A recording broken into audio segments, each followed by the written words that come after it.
오늘은 출애굽기 20장 17절 말씀, 사실 10계명의 10번째 되는 계명의 말씀이지만 함께 간단한 이야기로 말씀을 열어볼까 합니다.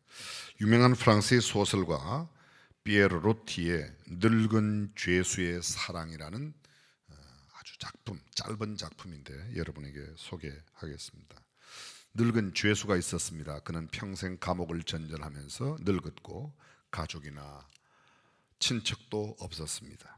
그러던 어느 날 늙은 죄수는 감옥 들창 밖에 날아온 참새 한 마리와 사귀게 되었습니다. 그는 마른 빵 조각을 떼어다가 참새에게 나누어 주곤 했습니다. 참새도 늙은 죄수와 친하게 되자 창문을 열면 감방 안으로 들어왔습니다. 참새는 늙은 죄수가 손바닥으로 내미는 빵 부스러기를 쪼아먹으며 노래를 불렀습니다. 늙은 죄수에게는 70평생에 처음으로 생기찬 나날이 찾아왔습니다. 그러나 모든 지상의 행복이 다 그러하듯 그에게 그 행복한 날은 오래가지를 못했습니다. 늙은 죄수가 바다 깊숙한 곳 멀리 떨어져 있는 외딴 섬에 있는 감옥으로 이감을 가게 되었습니다.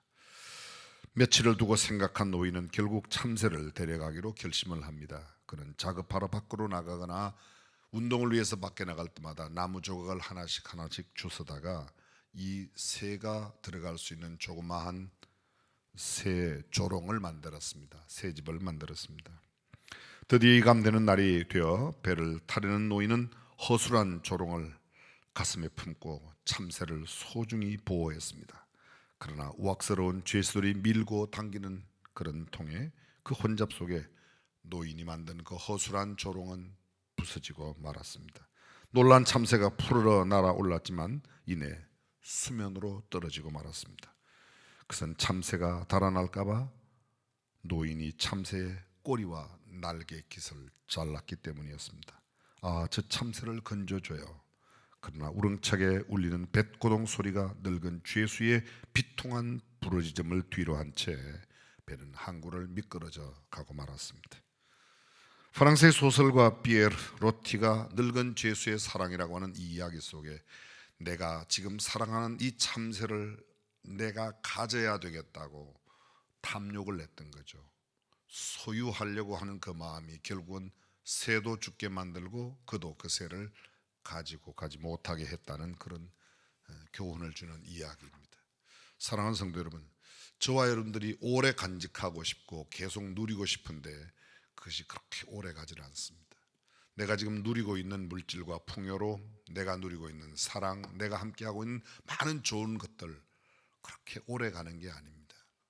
언젠가는 우리가 이 땅을 떠나거나 또 그들이 이 땅을 떠나게 될 때 우리에게서 어쩌면 눈물을 남기고 슬픔과 비통함을 남기고 떠나기 일쑤입니다. 다른 짤막한 이야기입니다. 놀이터에서 놀고 있는 아이들을 바라보며 제자가 스승에게 여쭤보았습니다. 선생님, 사람들은 하나같이 행복해지길 원하지만 결국에는 행복하지 못합니다. 어째서 이런 일이 생기는 것입니까? 그러자 스승이 놀이터에서 놀고 있는 어린아이들을 가리키며 말했습니다. 내가 보기에는 저 아이들은 지금 행복한 것 같은데 전 아이들을 말하는 것이 아닙니다. 어른들의 문제를 말하는 것입니다. 아니야, 아이들도 어른들과 똑같단다. 이렇게 말하면서 스승은 주머니에 손을 넣고 주머니 안에 있는 동전을 몇 개 꺼집어내어서 던졌습니다. 그렇게도 재미있게 놀던 아이들이 던지는 동전을 줍기 위해 그곳으로 우르르 몰려갔습니다. 그리고는 하나라도 더 동전을 갖고 싶어 그들은 금방 전쟁이라도 날 듯 싸우기 시작했습니다. 자, 보아라, 무엇이 아이들의 행복을 깨뜨렸는가? 서로 하나라도 더 동전을 가지기 위해 다투고 있는 것이, 내 욕심을 채우기 위한 것이 싸움을 만들고 저들의 불행을 만들었다는 겁니다. 그렇습니다. 더 가지려고 하는데 문제가 있습니다. 내 욕심, 내 탐욕, 내 탐심을 채우려고 하는데 문제가 있다는 겁니다. 성경은 우리에게 탐내지 말라고, 탐내는 것이 죄라고 그렇게 이야기하고 있습니다. 유명한 신학자 토마스 아퀴나스, 1200년대 사람이니까 13세기 초 사람입니다. 그는 49살의 나이를 살고 세상을 떠났습니다. 22살 나이에 파리 대학의 신학교 교수로 채용될 만큼 천재적인 두뇌를 가지고 있었습니다. 그가 미완성이긴 하지만 신학대전이라고 하는 책을 남겼는데 그 신학대전 속에 사람들이 짓는 7가지의 죄악을 적어 놓았습니다. 첫 번째, 식탐. 음식을 많이 먹는 거죠. 먹는 것만 보면 제 아내가 저더러 그래요. 사람들이 당신들은 뭐라고 그랬는지 아냐? 뭐라고 그랬는데 제가 물어봤더니 제 아내가 저한테 하는 이야기입니다. 당신은 둘 중에 하나를 늘 한대요. 눈을 뜨고 있을 때는 뭐를 계속 먹고 그렇지 않으면 당신은 늘 잔다고 그러더라고요. 제가 저도 식탐이 있나 봐요. 뭔가 먹기를 그렇게 먹는 것을 좋아합니다. 토마스 아퀴나스가 지적하는 두 번째 죄악은 나태, 게으름입니다. 세 번째, 교만. 특별한 설명이 필요 없죠. 네 번째, 욕정. 다섯 번째, 탐욕. 여섯 번째, 부러움이라고 말했습니다. 이 부러움에 대한 표현은 영어의 envy와 jealous가 있는데, envy라는 것은 좋은 것을 보고 나도 그것을 그렇게 되기를 바라고 그것을 갖고 싶어하는 마음이 부러움이고, jealous한 마음은 질투하는 마음이라는 겁니다. 마지막 7번째가 wrath, 분노라는 것이죠. 다른 사람이 잘 되거나 좋은 상황에 있을 때 그것을 보면 미운 마음이 생긴다? 그것이 바로 질투하는 마음, 부러움이라는 겁니다. 내게 없는 것을 타인이 가지고 있는 것을 볼 때 가지고 싶은 마음은 부러움이고, 감정적인 고통을 느끼면 그것은 질투고 시기가 된답니다. 왜 내가 가지고 있지 못한 걸 너는 가졌어? 너는 왜 이렇게 많이 가졌어? 너는 왜 그렇게 좋은 걸 가졌어? 너는 왜 그렇게 예뻐? 너는 왜 그렇게 멋지고 근사해? 그런 마음들이, 그것 때문에 내 마음이 고통을 느끼면 그 질투라는 마음이고, 나도 그렇게 되기를 바란다, 부러운 건데 둘 다 그렇게 좋은 것은 아니라는 것입니다. 아리스토텔레스는 이렇게 말합니다. 부러움이란 내가 누려야 할 행운을 남이 누리는 것을 보았을 때 느끼는 고통이 부러움이다 표현했습니다. 유명한 버트란트 러셀은 말합니다. 영국의 캠브리지를 졸업한 그는 부러움이야말로 모든 불행의 씨앗이라고 정의했습니다.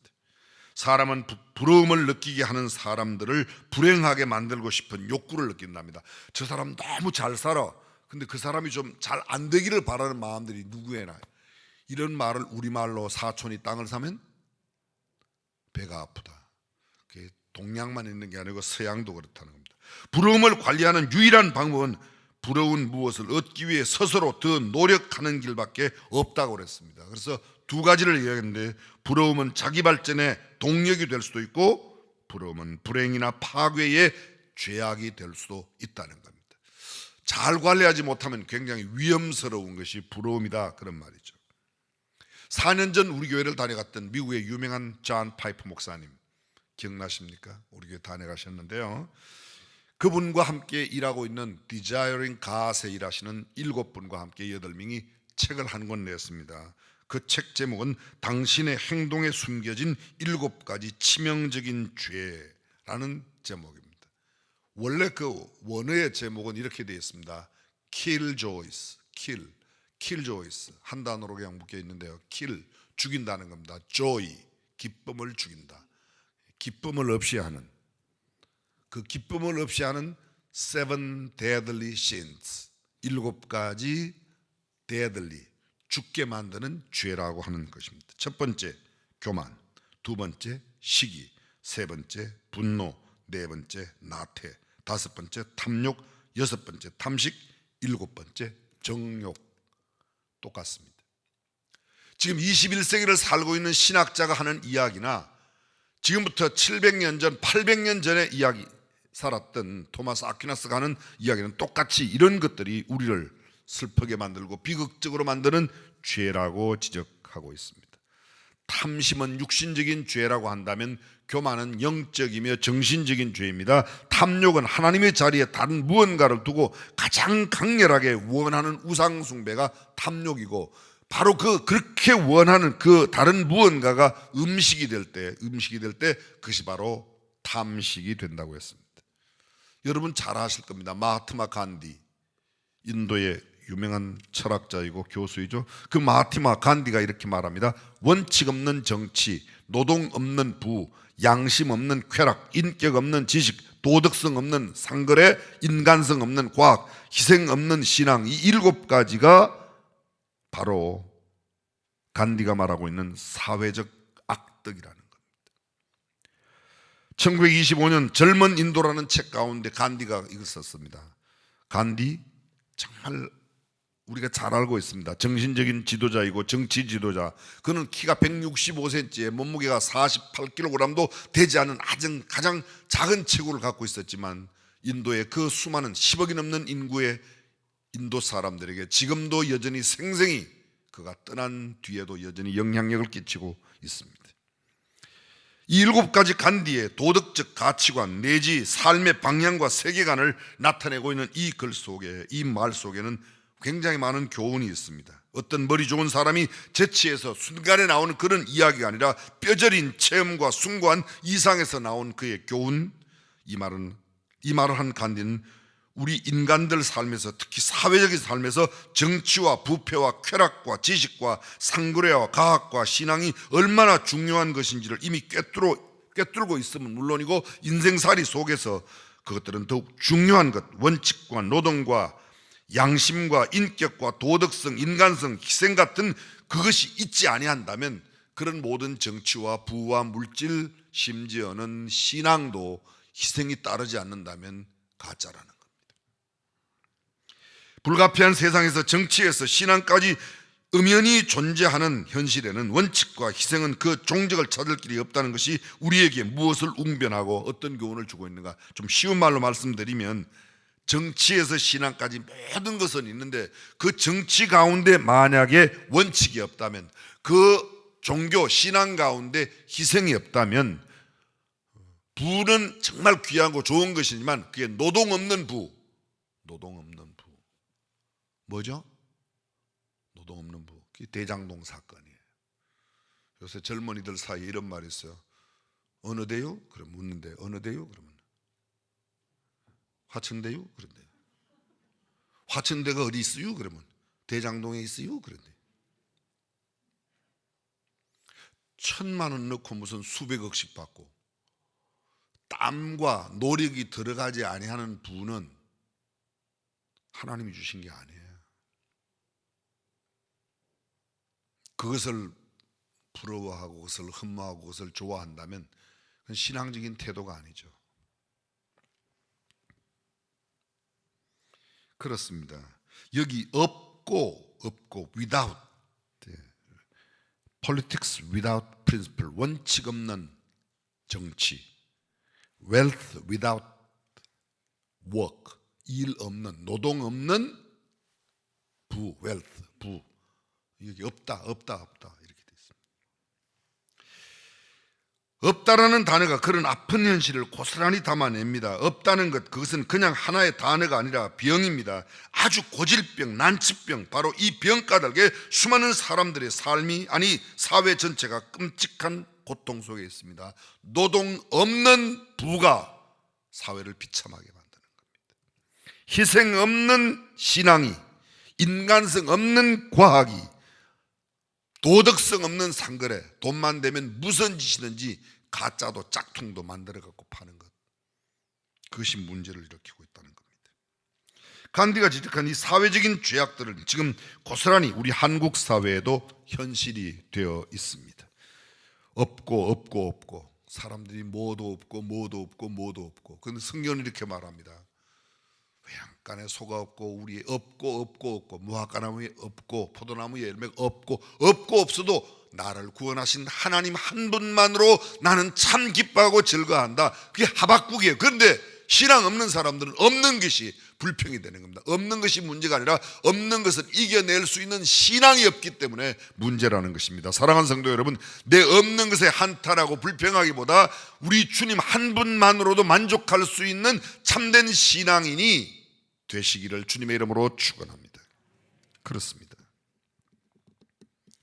어쩌면 간디 못지않은 인물이 부지기수로 우리 사회 속에 있는지도 모릅니다. 그리고 그들도 지금 우리에게 외치고 있는지도 모릅니다. 문제는 우리가 그런 말에 귀를 기울이지 않습니다. 들어도 삶으로 옮기지 않습니다. 그래서 어떤 이는 말하기를 지금은 귀없는 세상이다. 남의 이야기를 잘 듣지 않는다는 거죠. 제가 지난주에 간디한테 물어봤어요.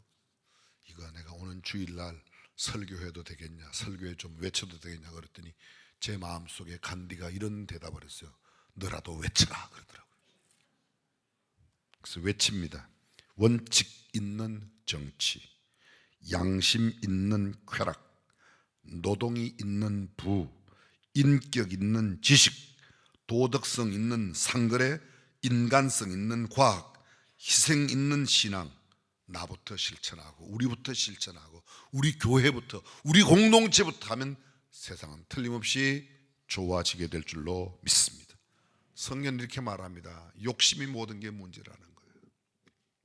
내가 그 권력을 가져야 하고 내가 그 부를 가져야 하고 내가 그 지위, 그 명예는 나만 가져야 된다는 겁니다.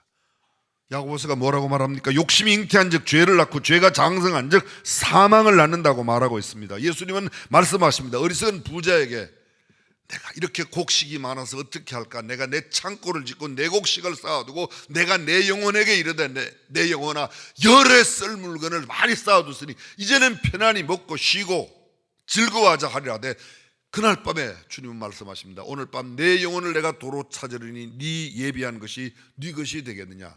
삼가 탐심을 물리쳐라. 사람의 생명이 그 소유에 넉넉한 데 있지 아니하리라. 할렐루야. 그렇습니다. 사람의 생명은 소유에 넉넉함에 있지 않습니다. 소유가 넉넉한 사람도 일찍 죽고 가난한 사람도 오래 사는 것을 보면 우리는 너무도 잘 아는 겁니다. 열왕기상 21장 22장에 보면 아합 왕과 이세벨의 이야기가 나옵니다. 아합 왕, 그 부인이 이세벨이죠. 이스라엘의 아주 악한 왕입니다. 그가 이스라엘 사람 나봇의 포도원을 보고 너무 좋은 포도원이라 그것을 갖고 싶어 합니다. 그래서 사람을 보내어서 나봇에게 당신의 포도원을 팔라고 그랬더니 나봇이 이건 제 조상부터 내려오는 거라 당신에게 팔지 않겠노라고, 왕에게 팔지 않겠노라고 그랬더니 왕이 2명의 깡패를 보냅니다. 요새 표현으로. 그래서 나봇을 죽이고 나봇을 죽인 뒤에 그 포도원을 취합니다. 그때 하나님의 사람 엘리야가 나타나서 이야기를 하는 겁니다. 하나님께서 당신 아합에게 이야기하는 이야기를 들으셔. 당신 앞으로 죽을 거요. 그리고 당신의 피는 개들이 와서 핥아먹을 거라고 이야기를 합니다.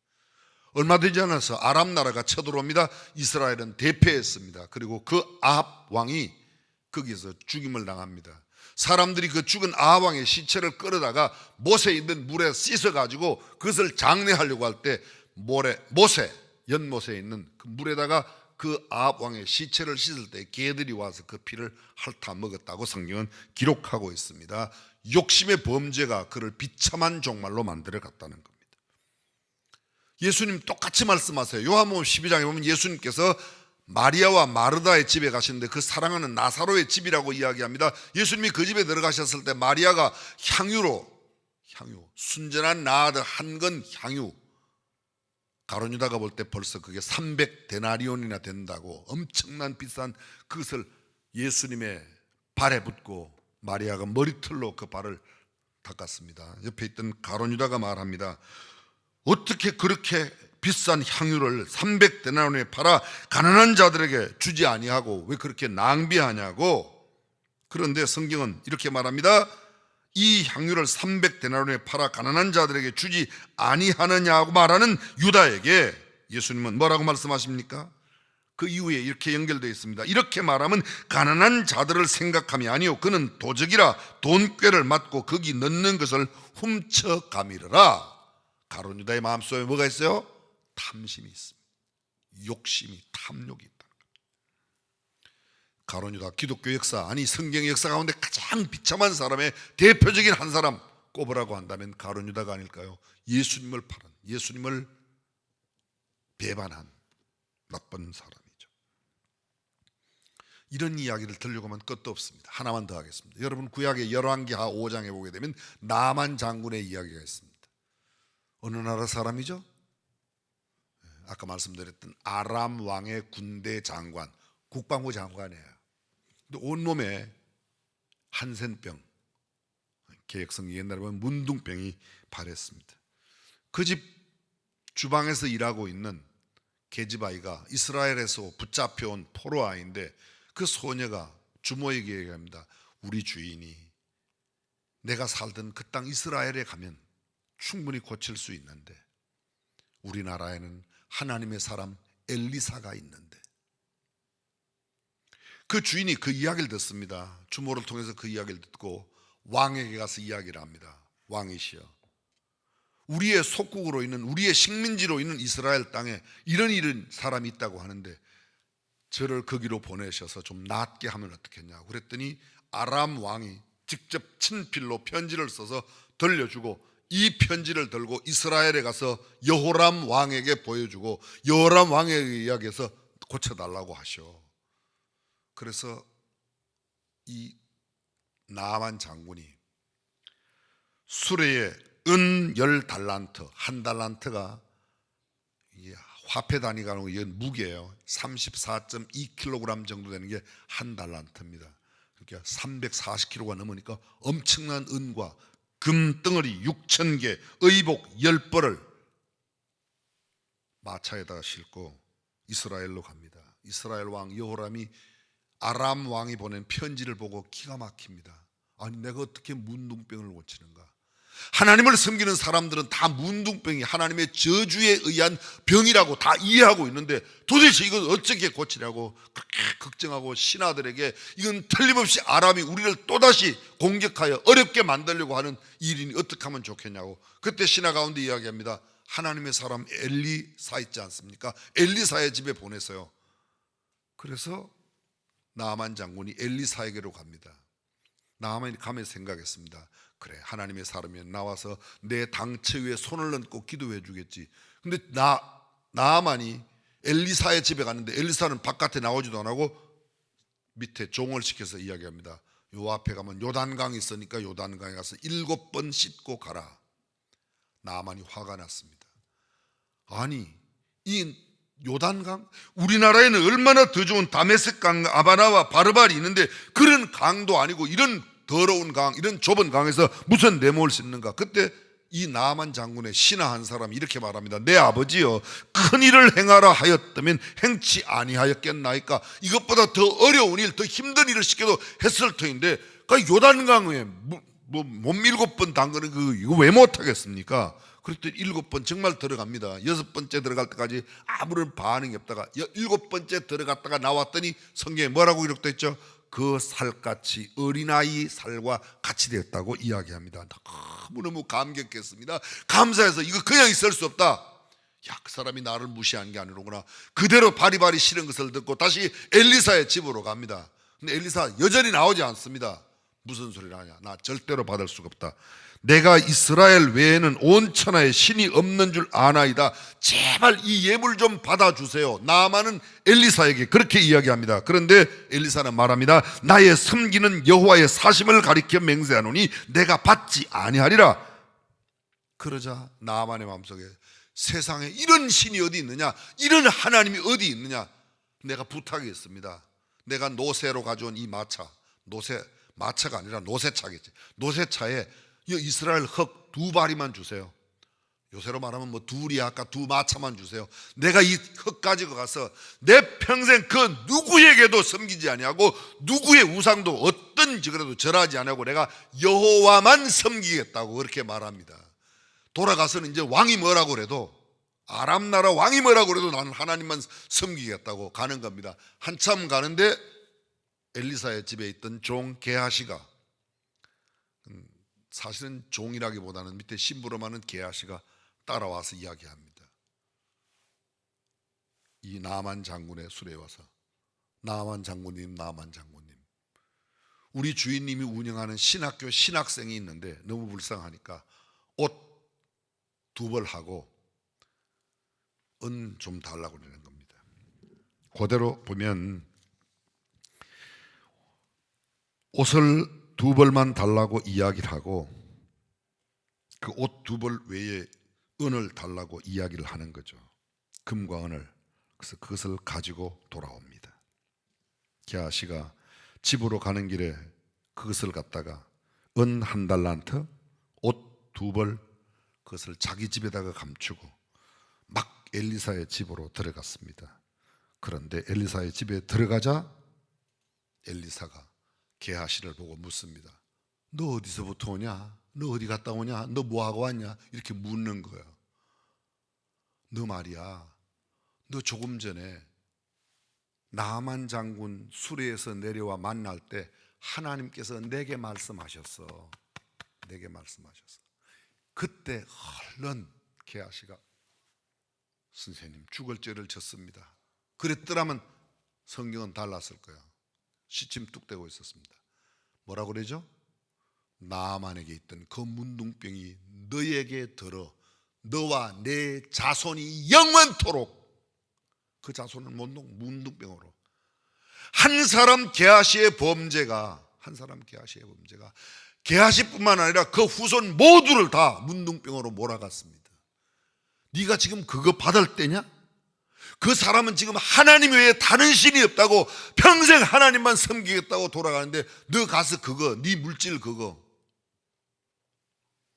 때문에. 사랑하는 성도 여러분, 저와 여러분들 한 사람의 범죄가 우리 가정 공동체를, 우리 가족 공동체를, 우리 교회 공동체를, 내가 소속되어 있는 그 모임을 어렵게 하고 있지는 않습니까? 미리암 한 사람의 범죄가 이스라엘 백성들의 모든 진행을 머무르게 만들었습니다. 진 위에 구름이 떠오르면 그들이 진행하고 구름이 진 위에 머무르면 그들이 유진하였더라, 머물렀더라. 근데 미리암이 범죄했습니다. 그리고 미리암의 범죄 후에 구름이 떠올랐지만 그들은 떠날 수가 없습니다. 왜요? 미리암이 진 밖에 나가 있어요. 한 사람의 범죄가 민족의 역사를 멈추었습니다. 한 사람의 범죄가 자기는 물론 그 후손 대대로 영원토록 문둥병에. 근데 그 범죄가 뭐였어요? 게하시의 탐심이었습니다. 탐욕이었습니다. 욕심이었습니다. 그 욕심이 그렇게 무서운 거라는 겁니다. 근데 우리는 날마다 그 욕심을 부리며 살아가고 있어요. 여러분 잘 아시는 러시아의 유명 대문호 톨스토이가 쓴 책 가운데 그런 짤막한 책이 있습니다. 사람은 얼마나 땅이 필요한가? How much land does a man need? 한 사람이 필요한 땅이 얼마인가라는 겁니다. 농부 바함은 농사를 짓고 있습니다. 그런데 그는 이렇게 생각합니다. 토지만 있다면 나는 그 어떤 것도 무섭지 않고 그 어떤 악마가 온다 해도 무섭지 않게 산다고 생각합니다. 어느 날 바함은 바스키르라는 곳에서 촌장을 만납니다. 그런데 그 촌장이 촌장님께, 촌장님, 나는 땅만 있으면 아무것도 무서워하지 않고 아무 염려 걱정 없이 살겠습니다. 그래서 약속을 합니다. 그래, 그러면 어느 날 어떤 날 당신이 와라. 아침 해 뜰 때부터 해질 때까지 당신이 밟는 모든 이렇게 밟고 오는, 둘러서 오는 그 땅을 너한테 다 주겠다. 드디어 그날이 왔습니다. 바함이 갱이를 하나 들고 달리기 시작합니다. 열심히 달렸습니다. 지금쯤은 돌아가야지, 이렇게 돌아가서 빙 돌아가야 그 땅을 얻을 터인데 조금만 더 계속 뛰었습니다. 그리고 얼마나 열심히 뛰었는지 정말 해가 넘어가기 직전에 촌장 앞에 도착했습니다. 근데 도착하자마자 팍 쓰러져 피를 토하고 죽었습니다. 땅은 얼마 가져갔는가? 그가 누워있는 땅. 촌장이 이야기합니다. 자를 갖다가 그 바흠의 시신의 길이를 재라고 6피트, 지금 우리로 말하면 약 1m 80 정도, 꽤 기골이 컸나 봐요. 그래서 사람 한 사람에게 필요한 땅은 1m 80이면 6피트면 충분하다라는 말이 거기서 나온 겁니다. 욕심은 비극을 불러옵니다. 현대인들의 특징이 뭐죠? 저와 여러분들의 특징이 뭐죠? 경건함, 거룩함이 아니라 욕심을 너무 많이 가지고 있다는 겁니다. 탐욕이 많습니다. 어떻게 하면 부동산 없는 사람은 부동산을 가지려고 할까? 어떻게 하면 성공 더 많이 할까? 어떻게 하면 인기를 누릴까? 어떻게 하면 더 많은 명예를 얻을까? 어떻게 하면 더 풍요로움을 더 많이 누릴까? 물질을 더 많이 가질까? 내가 먼저 빨리 진급해야지, 내가 더 높은 자리 가야지. 이게 다 우리들의 삶인지도 모르겠습니다. 이른 아침부터 밤늦게까지 열심히 수고한 일들이 결국 이런 것들이 아닌가라는 생각합니다. 그런데 우리가 가질 수 있는 땅은 결국 마지막 순간 단 한 평도 가지고 가지 못합니다. 화장이 보편화되어 있는 요 사이 그저 한 줌에 제가 묻힐 만한 땅, 그것도 오래가지 못하지 않습니까? 중요한 것은 얼마나 가지느냐보다도 어떤 존재가 되느냐, to have or to be, 얼마나 갖는 게 중요한 게 아니라 어떤 존재가 되는 것이 훨씬 더 중요합니다. 에릭 프롬이라고 하는 사람이 말하죠. to have or to be, 소유냐 존재냐.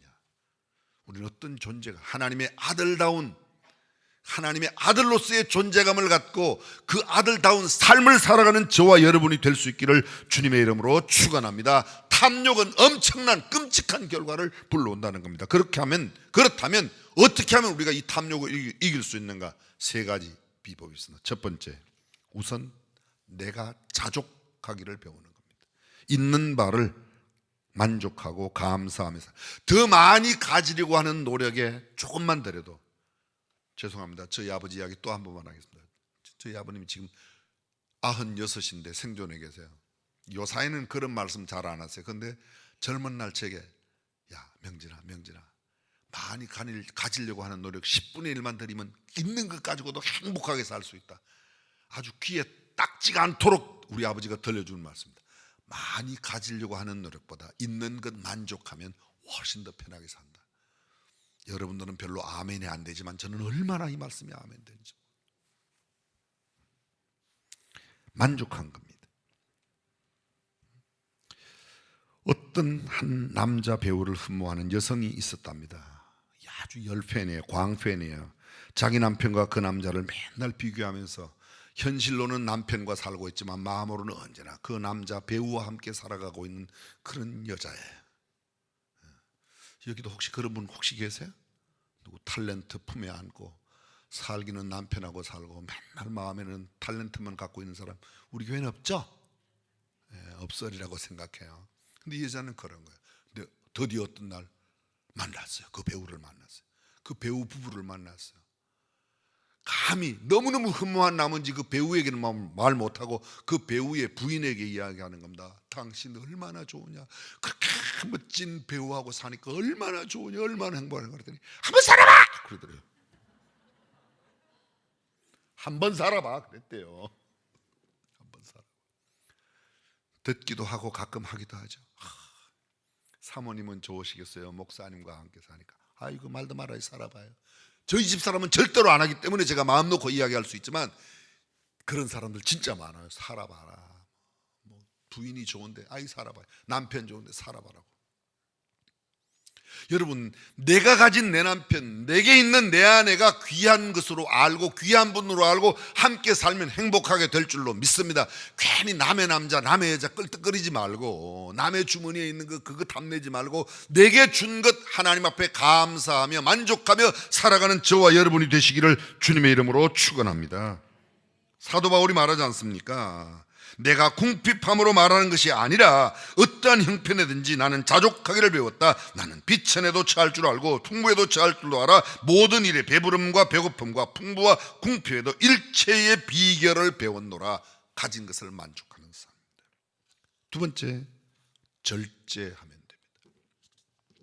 탐욕을 이길 수 있는 것은 절제하는 것입니다.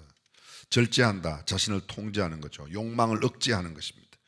옛날 중국 주나라에 한 충성스러운 신하가 있었습니다. 하룬 왕이 나라가 잘 살게 되었는데 왜 식탁에 맨날 나무젓가락만 올라오냐, 상아젓가락을 올리지 않느냐. 그런데 그 임금님의 상을 차리는 조제상궁, 우리 조선시대로 말하면 맞아요? 상궁, 수락관 책임 만든 사람, 일을 그만두고 그냥 왕국을 떠났습니다. 왕이 웬일이냐고 묻습니다. 사람들도 퍽 궁금했습니다. 왜 그렇게 귀한 자리, 수라상을 책임 맡은 그 자리에서 왜 그만뒀냐고 그랬더니 왕이 좀 잘 살만하다고 지금 상아젓가락을 원하면 좀 얼마 지나서는 금젓가락에 금그릇을 원할 거고 조금 지나면 금상을 원할 거고 끝도 없을 거다. 욕심이 점점 크면 되지 않기 때문에 나는 이 나무젓가락 수준에서 끝낸다는 겁니다. 절제할 수 있어야 됩니다. 성경은 이렇게 말합니다. 이기기를 다투는 자마다 모든 일에 절제하나니 저희는 썩을 멸류관을 얻고자 하되 우리는 썩지 아니할 것을 얻고자 하노라. 절제할 수 있어야 승리할 수 있습니다.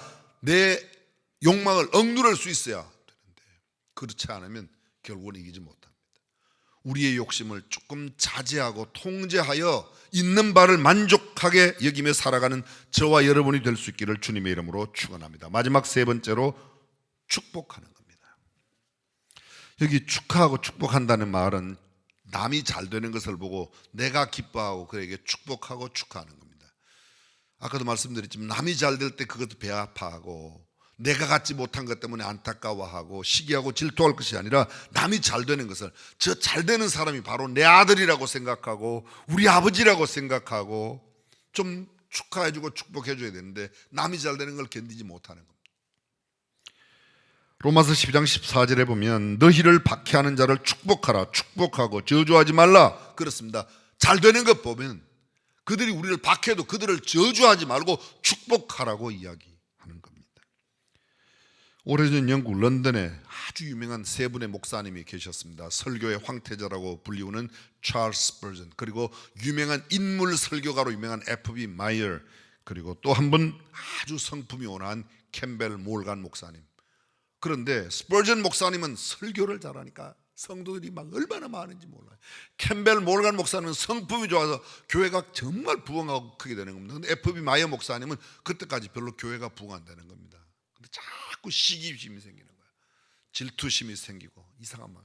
그래서 하나님 앞에 기도를 하기 시작합니다. 하나님, 이 마음 좀 없애주세요. 이 마음 좀 없애주세요. 근데 없어지지 않는 거예요.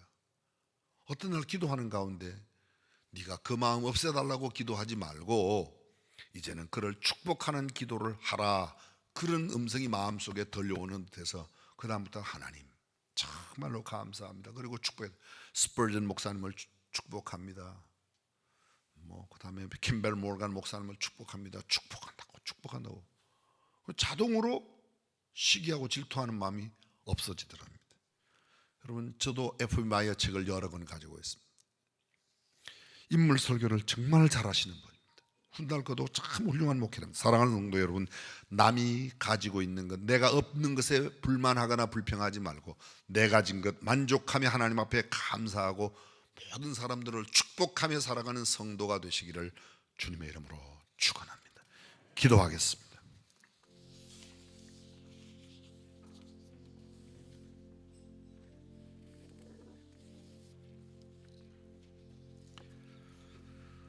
이스라엘 사람 가운데 섞여 사는 무리가 탐욕을 품므로 그들 모두가 기브로 핫다와에서 죽어 장사 지내게 되었습니다.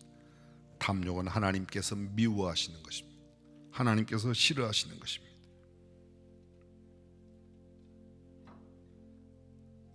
어떤 자는 종일토록 탐하기만 하나 의인은 아끼지 아니하고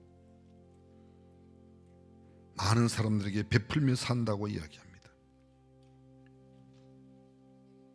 술을 즐기며 고기를 탐하는 자는 사귀지 말라고 성경은 경고합니다. 마음에 탐하는 자는 다툼을 일으키지만 여호와를 의지하는 자는 풍족하게 될 것이라고 말하고 있습니다. 내 이웃의 아내를 탐내지도 말지니라. 이웃의 집이나 그의 밭이나 그의 남종이나 그의 여종이나 그의 소나 그의 나귀나 무릇 내 이웃의 소유를 탐내지 말라고 성경은 말씀합니다. 남에게 너무 부러워하지 말고 있는 바를 좋게 여기는 우리가 되도록 주님 앞에 아뢰었으면 좋겠습니다. 전능하신 우리 하나님, 세상을 살아가며 지울 수 없는 우리의 욕심의 덩어리 이제 주께서 제하여 주시고 있는 바를 좋게 여기며 하나님께 감사하고 절제하며 모든 사람을 축복하는 성도로 살게 하여 주옵소서. 예수님의 이름으로 기도합니다. 아멘.